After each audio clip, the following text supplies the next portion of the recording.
Welcome to Aaron Mahnke's Cabinet of Curiosities, a production of iHeartRadio and Grim and Mild. Our world is full of the unexplainable. And if history is an open book, all of these amazing tales are right there on display, just waiting for us to explore. Welcome to the Cabinet of Curiosities.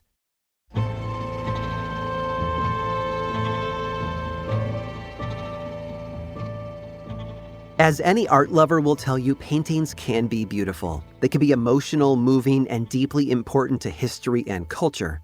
But they can also be brutal, unsettling, even visceral. A good example of this is the work of Italian painter Caravaggio. Born in Milan in 1571, he was orphaned after both his parents died of the plague. He moved to Rome in 1595 and began selling paintings to support himself. Caravaggio rose to fame as one of the most unique artists of the Baroque era. He was particularly well known for his use of light. The backgrounds of his paintings tended to be very dark, serving as a stark contrast to the yellow-lit characters in the forefront. Many of his pieces centered around religious and mythological imagery, and he didn't shy away from the uglier aspects of these stories. For example, one of his most famous works is titled Head of Medusa. It's painted on a circular wooden shield, and it shows the serpent-headed woman with her face contorted in a scream of fury and terror. But here's the real kicker. Medusa's head isn't connected to anything. It's cut off at the neck, and the bottom of the picture is a huge theatrical spray of blood-red paint. Now, if you look at Caravaggio's catalog, you'll find that decapitation is actually a pretty common theme.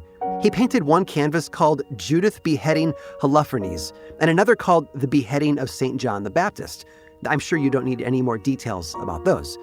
Clearly, Caravaggio had a flair for the dramatic and the violent in his art.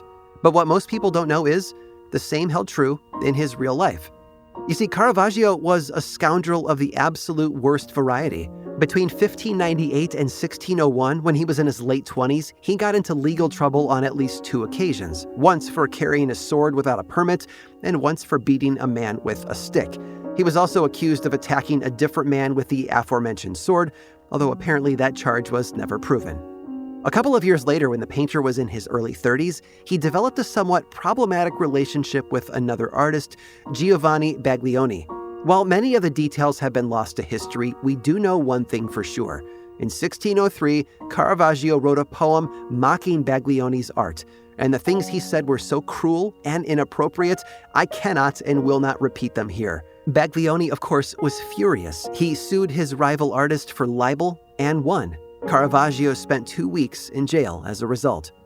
But his bad behavior didn't stop there. Over the next 3 years, he went to court for a number of reasons, some of which are honestly just bizarre.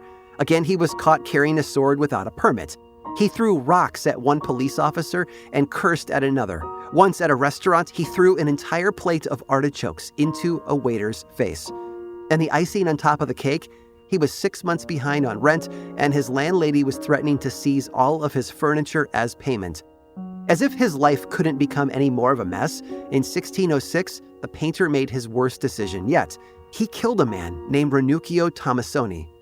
Now, the circumstances of the murder, which happened over 400 years ago, are now unclear. An autopsy showed that Rannuccio bled out through a cut in his femoral artery, which runs through the upper leg. Some historians believe the men got into a bar fight, or brawled after a tennis match, or even battled over a woman. Either way, though, the result was the same. Caravaggio, who let blood flow so freely in his paintings, now had literal blood on his hands. He fled Rome in the hopes of evading prison time. And for the next 4 years, it's believed that he lived in various small towns throughout Italy. He died in 1610, although again, it's not quite clear what killed him. It could have been syphilis, an infected wound, or even lead poisoning. But however the artist's life ended, his legacy lives on. Now, 4 centuries later, most people don't know about Caravaggio's personal life. Instead, they know the iconic look of his paintings, which are still on display in churches and museums throughout Italy and the rest of the world. If you're lucky enough to ever see one in person, remember that the man behind the canvas wasn't just a brilliant artist. He was also a notorious criminal.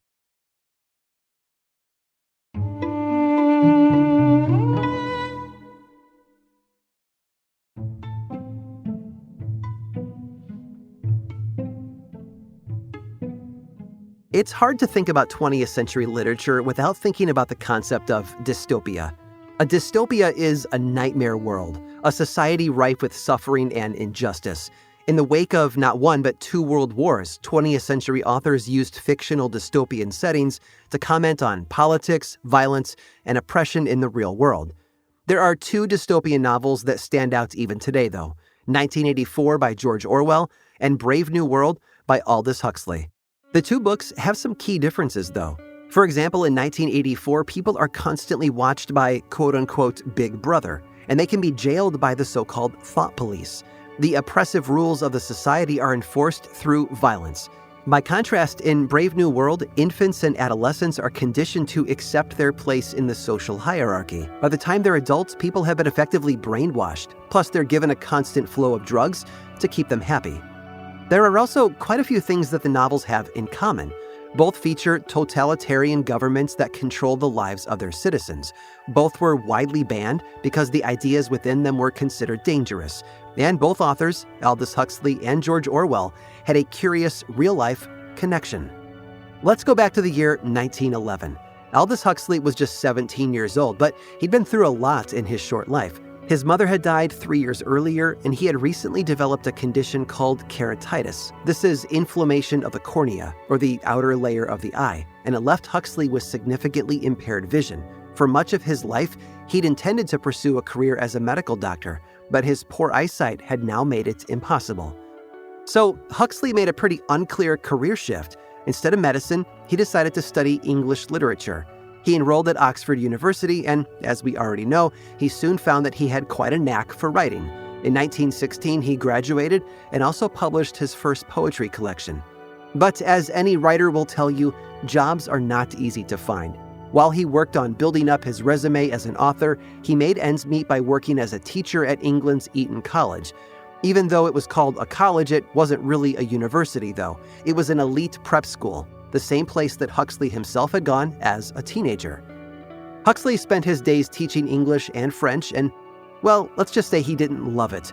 He had trouble maintaining discipline over his classroom, and he had one student named Eric Blair who was constantly making trouble. Still, Huxley was determined to stick it out. He continued teaching, but spent his evenings hunched over a desk, writing furiously. Between 1917 and 1918, he published 2 more poetry collections. Finally, in 1919, he was offered a job at a well-known literary magazine. He could finally quit teaching and write full-time. From then on, Huxley wrote at a breakneck pace. He was a bit of a chameleon, too, penning everything from poems and short stories to feature articles. Eventually, he began writing novels, too, and he published Brave New World in 1932 when he was just 38 years old. By the 1940s, Huxley was widely known as one of the most significant authors of the 20th century. People looked up to him, which is part of the reason why, in 1949, he received a newly published book in the mail. It was called 1984. George Orwell had requested that his publisher send Huxley a copy. Huxley read it and sent back a thoughtful, although quite critical note, which began, and I quote, "Agreeing with all that the critics have written of it, I need not tell you yet once more how fine and profoundly important 1984 is." However, after this initial compliment, Huxley picked a fight with the author. He basically said that his own dystopia, the one that he imagined in Brave New World, was much more believable. Huxley wrote as if he had something to teach Orwell. And maybe that's because he used to be his teacher. You see, George Orwell was a pseudonym. His real name was Eric Blair, as in Aldous Huxley's problem student. The two giants of literature had been connected before either of them rose to fame, which certainly helps explain why their nightmare worlds were so curiously similar.